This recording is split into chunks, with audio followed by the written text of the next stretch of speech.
Back in my summer break, I joined my dad, who fixes houses for a living and flips them on the side.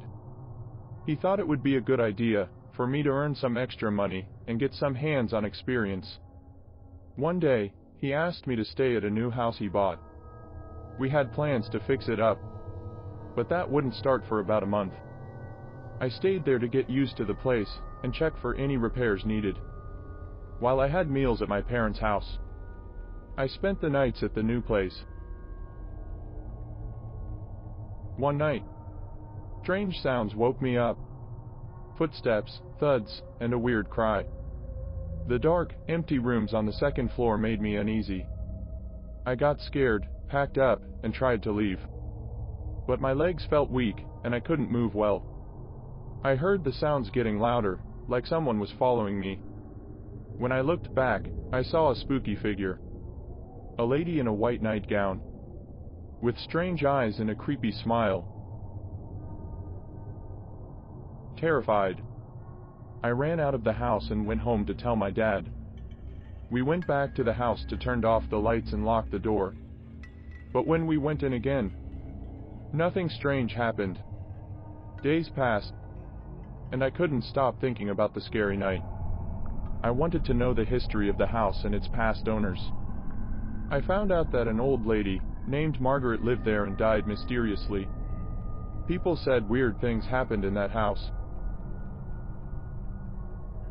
Curious and wanting answers, I went to the local archives. An archivist helped me find old records about Margaret's tragic story. Her death was never solved, and the town kept it quiet. The house changed owners many times, with each new owner unaware of its dark secrets. I went back to the house, feeling a bit scared, climbing upstairs to the room where the spooky events occurred. I searched around. Despite the creepy feelings, I found a hidden space in the wall behind the bed. Inside, I discovered old photos, letters, and a journal that showed Margaret didn't trust her niece. Who was her legal guardian? The truth unfolded. A story of lies, jealousy, and greed that led to Margaret's death. Realizing the importance of what I found, I gave the information to my uncle, who worked at the sheriff's office. Months later, my uncle told us the case was solved. My dad started renovating the house, and surprisingly, there were no more strange happenings. We sold the house at a small loss, but my dad said it was worth it because we helped solve a murder case and brought justice to Margaret's memory.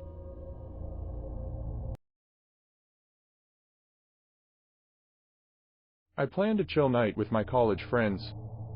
We wanted to check out cool places in the city and film for our YouTube channel.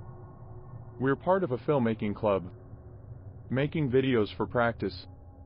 I had no idea this night would get weird. It began when my friend Mark said we should visit an old factory outside town. People talked about weird things happening there. Even though I thought it might not be a good idea, we still went. We all got into Mark's car, feeling super excited. We couldn't wait to explore and see what we could find. It was 1 a.m. when we started driving through dark streets, surrounded by a weird quietness. We saw the old factory up ahead, with its broken windows and falling apart walls, making it look kind of scary. We parked the car and got ready for whatever might happen next. Right when we entered the factory, I felt a shiver down my spine. The air was really still, and all I could hear were the creaks and groans of the old building. I used my phone's light to show everyone the old stuff left in the factory. As we went further inside, weird things started happening. I heard far-off whispers in the empty halls. My friends thought it was just in my head, but I couldn't shake the feeling that we weren't alone. We got to a room that seemed like the main part of the factory. Broken machines were everywhere, and a flickering light made it feel spooky. All of a sudden, our camera messed up and made the video look weird. Mark tried to fix it. I felt uneasy in my stomach as I looked around the room. I saw something. A little doll with button eyes and a faded panda design. It was sitting on an old piece of metal, looking like it hadn't changed in a long time. I went up to the doll, and I felt really uncomfortable. The panda's eyes looked like they were watching me. Mark fixed the camera, and we kept going, trying to ignore the strange things happening. As we went deeper into the factory, it got colder, and the silence felt really heavy. We heard strange sounds.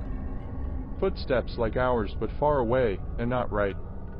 Everyone got scared, and we walked faster. All of a sudden, the flickering light turned off, and it was pitch black.